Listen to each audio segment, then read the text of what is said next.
दिनांक 4 डिसेंबर 2025 रोजी पोलीस निरीक्षक जयपाल हिरे यांना गोपनीय बातमीदारामार्फत बातमी मिळाली की शिरपूर तालुका पोलीस स्टेशन हद्दीतील जामण्यापाणी गावाच्या हद्दीत वन विभागाच्या जमिनीवर कोणीतरी अज्ञात व्यक्तींनी अतिदुर्गम भागात प्रतिबंधित कॅनॅबिस म्हणजेच गांजा वनस्पतीची बेकायदेशीरपणे लागवड केली आहे।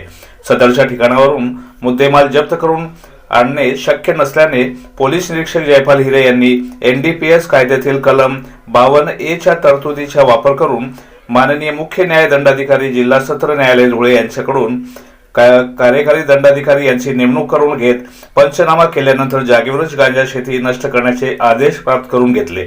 त्यानंतर माननीय पोलीस अधीक्षक धुळे यांच्या आदेशाने वन विभागासोबत स्थानिक पोलीस स्टेशनच्या टीमने बातमीप्रमाणे छापा कारवाई केली असता जामनेपाणी वनक्षेत्र कंपार्टमेंट नंबर 1020 नियत क्षेत्र भोरखेडा येथील सुमारे 40,000 स्क्वेअर फीट मध्ये 42,45,000 रुपये किमतीचा गांजा वनस्पती लागवड झालेली दिसून आली।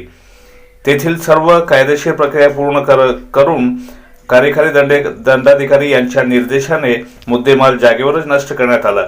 तसेच नियत क्षेत्र बबळाज कंपार्टमेंट नंबर 1041 येथील 37 गुंठे व 1042 येथील 45 गुंठे असे एकूण 82 गुंठे क्षेत्रातील गांजा अज्ञात व्यक्तींनी पोलीस कारवाईच्या भीतीने कापून टाकला होता।